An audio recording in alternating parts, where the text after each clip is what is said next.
जय माता दी दोस्तों, कैसे हैं आप सभी। आशा करता हूं दोस्तों आप सभी अच्छे होंगे, स्वस्थ होंगे।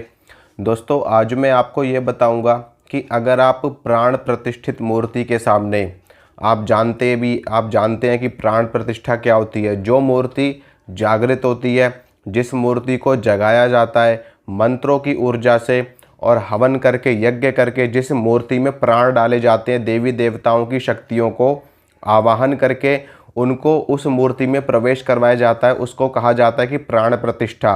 प्राण प्रतिष्ठा बिल्कुल उसी प्रकार से होती है जिस प्रकार से किसी मृत व्यक्ति में एक जान डाल दी जाए, एक आत्मा डाल दी जाए।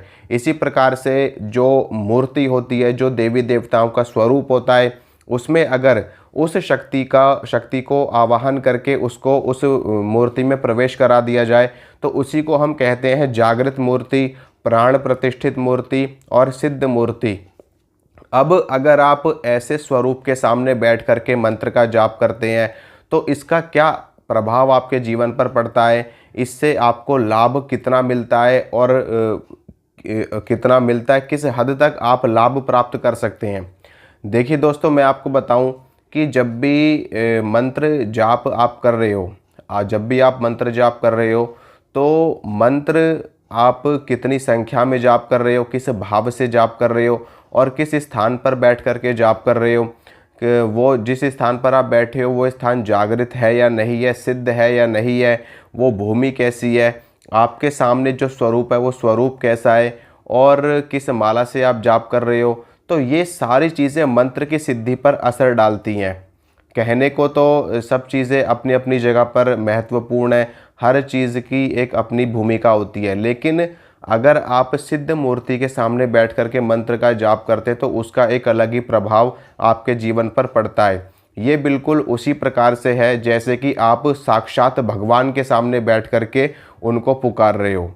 जागृत मूर्ति, प्राण प्रतिष्ठित मूर्ति का मतलब ये होता है कि आपके सामने जो स्वरूप है देवी देवताओं का, जो मूर्ति है वो बिल्कुल जागी हुई है, यानी कि उसमें देवी देवताओं का वास है। आप ये समझ सकते हैं कि उसमें वो साक्षात देवी देवता ही आपके सामने बैठे हैं और उनके सामने बैठकर ही आप उनके मंत्र का जाप करेंगे तो उनको आपके ऊपर कृपा करने में कितना समय लगेगा, बिल्कुल समय नहीं लगेगा। तुरंत आपको कृपा प्राप्त होगी, तुरंत आपके कार्य की सिद्धि होगी और तुरंत आपको आशीर्वाद मिलेगा, तुरंत आपकी मनोकामना पूरी की जाएगी।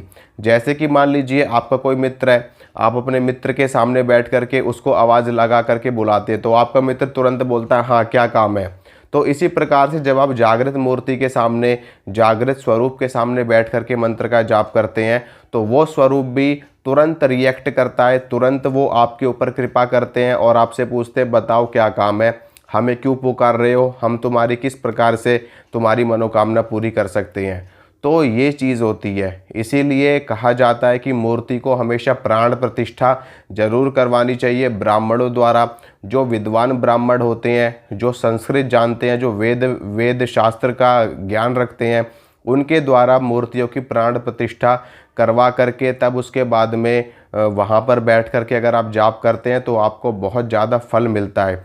जैसे कि मान लीजिए, और एक चीज़ और होती है, एक चीज़ और होती है प्राण प्रतिष्ठा की। जैसे मान लीजिए आप कोई नई मूर्ति या कोई नई स्वरूप या कोई नया विग्रह देवी देवताओं का लेकर के आए हैं, आपने कोई प्राण प्रतिष्ठा नहीं करवाई है उसकी, लेकिन आप डेली पूजा पाठ कर रहे हो।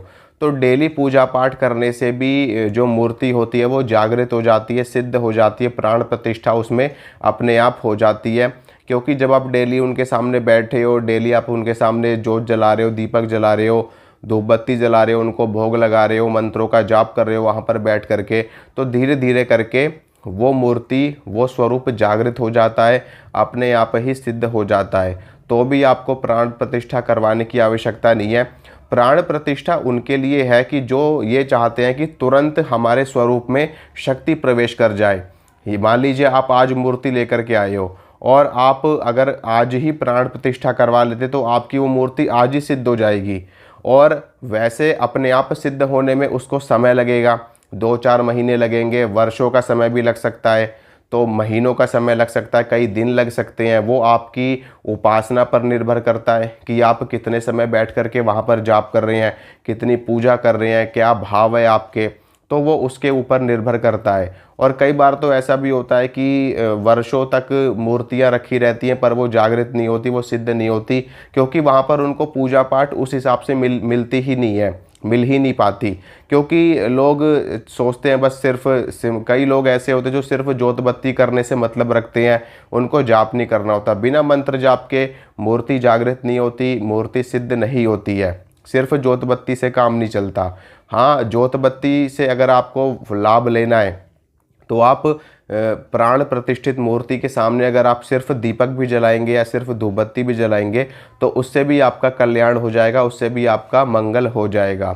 तो ये चीज़ होती है। इसी प्रकार से जब आप जाते हो किसी सिद्धपीठ में, किसी धाम में, जैसे कि मान लीजिए आप कालका जी जाते हैं या आप माता शीतला के मंदिर में जाते हैं, जो कि सिद्ध धाम है, अपने आप में जागृत स्थान है, जहाँ पर माँ भगवती जगदम्बा अपने साक्षात रूप से विद्यमान है। तो ऐसे स्थान पर बैठ कर के अगर आपने सच्चे मन से एक पुष्प भी उनको अर्पित कर दिया तो उसी में आपका कल्याण हो जाएगा, उसी में आपका मंगल हो जाएगा। ऐसे स्थान पर अगर भूत प्रेत वाले लोग जाएंगे तो उनके ऊपर की प्रेत बाधा खुद ब खुद खत्म हो जाएगी, बिना किसी भगत के, बिना किसी ओझा के।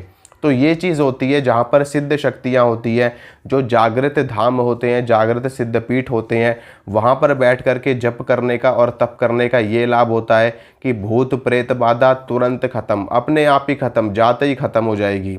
कोई ज़रूरत नहीं, कोई भगत की ज़रूरत नहीं, किसी ओझा की, किसी सोखा की ज़रूरत नहीं है।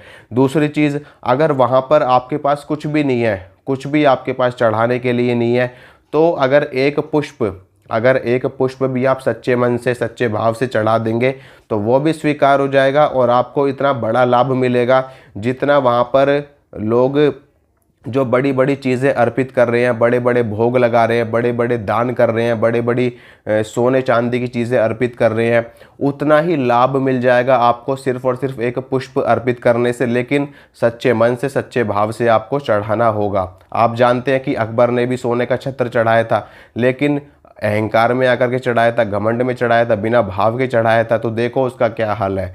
तो एक पुष्प भी चढ़ाओ तो भाव से चढ़ाओ और फिर देखना कैसे चमत्कार होते हैं।